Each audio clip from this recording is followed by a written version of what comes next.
very surreal. I feel really grateful and relieved. It's been a long build-up.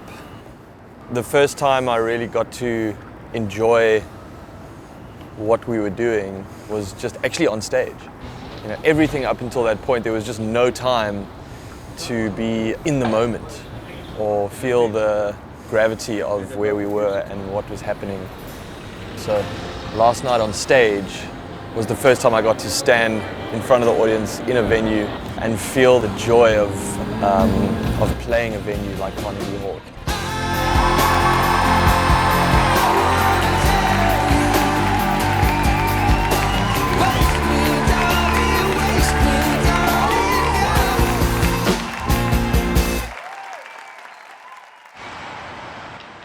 New York is such an intense place. The energy and the people are so dynamic. The moment you get into New York and you start feeling the rhythm of the city, it's just such a unique energy. I feel like you're at the sort of center of the world, and to share my music and my story in a place like this is just so thrilling. And it was quite an epic journey to get to this point where I'm sitting right now. This show in particular was probably one of the most stressful shows I've ever played because of just the logistical challenges around bringing all the musicians from South Africa. We had a bunch of musicians that had their visas declined, and half the band that we played with, we only had 2 days to rehearse with. So it's intimidating to step into a room with people that you don't know to help you bring your music to life is a little terrifying. I think I'll remember it as something where I had to meet the moment as a musician, and it really challenged my skills to jump in with a whole bunch of strangers, build the show up in 2 days, bring that energy, bring the emotional focus of what we were trying to say with the show, and trust the musicians. Should we go for it? You guys ready? Let's do it. All right, let's go. And I was pleasantly surprised that the musicians that we ended up working with, they knew what it was and they wanted to bring it to life with me.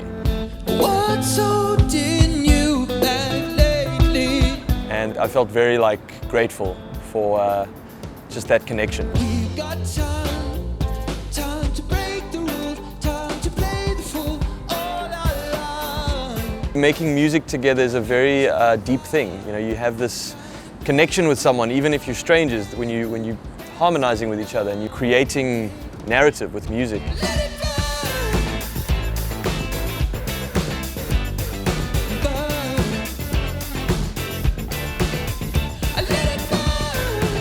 We finished the rehearsals. We didn't get to actually run the set from top to tail even once before we played the show, but there was a great vibe in the room, and I just knew that we were going to be fine.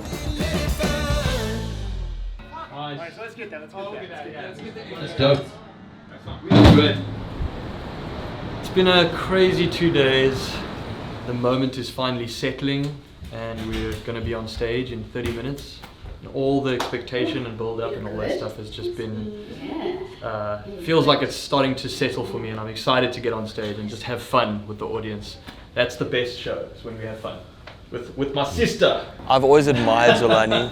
You know, she's just someone that has an incredible fire within her. She's got this dynamic energy. Woo! Gonna be fine. Jesse, I'm glad to be doing it with you, my brother. Me too.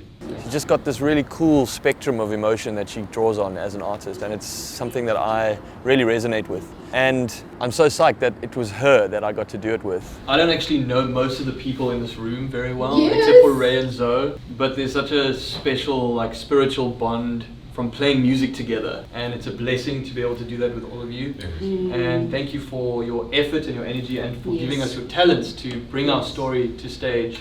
I'm walking on stage feeling held by really talented people, that even if we make mistakes, we're going to sound great. Yes. We've done the prep, we've done the work, now we must just go there and fucking do this thing.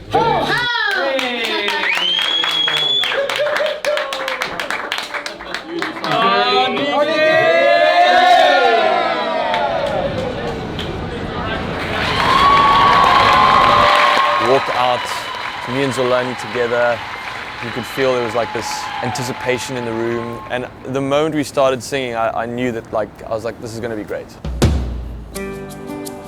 Singing that first song, the audience was awesome. Like there was just like a great energy.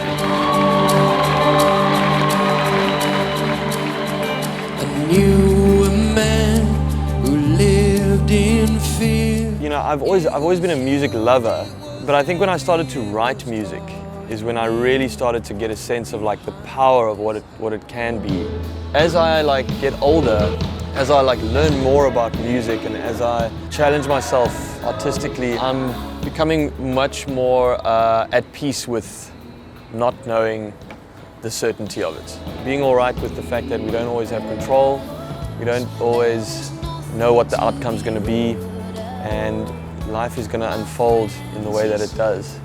I mean, this show is like such an example of that. Like, you know, we've been planning this show for 8 months, and the whole thing came together in the last 48 hours.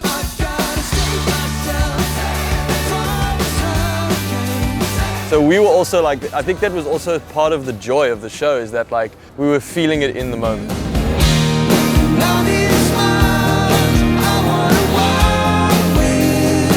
And that's always so nice, like when the energy lines up and you just follow the energy.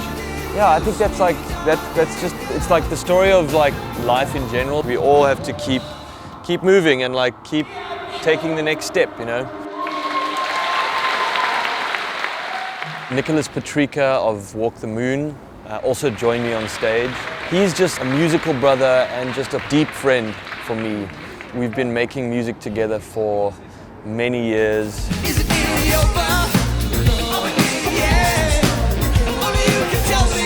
We've collaborated with my dad, we've collaborated on my work, I'm collaborating with him on his album. So this was a moment that I really wanted to share with my brother, who has been showing me the way in America for many years.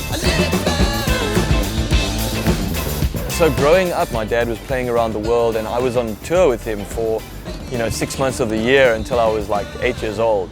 And then as I became a musician and started to walk my own journey and find my own path, I realized how much work and what a lifetime it takes to build that up to the point that you can play venues like Carnegie Hall and you can play Radio City. It's a dream come true, but it's also, I see it as part of a bigger dream. I've been living in an empty room. It's like a step in a many-step journey. So well, it's hard to find yourself. There was a song that we wrote together called I've Been Looking, and we had him in the music performing it with me at his final concert. Standing on the edge and I'm looking at your face. And so in a way it was kind of like a duet with my dad. Tell you how I feel. Tell you how I feel. These are the things I can't replace. You know, I've really worked hard to not associate my father's music with my music and trying to find my own identity. For me, it was a very nice moment where I got to say, you know what, I'm here and I deserve to be here and I've earned this spot. I think my dad would have been very proud of me, and I wish he was there last night to have seen it. But he was still in the room with me and I felt his presence. So I see it as something that I'm really proud of and humbled by. And I also see that there's still many more steps ahead.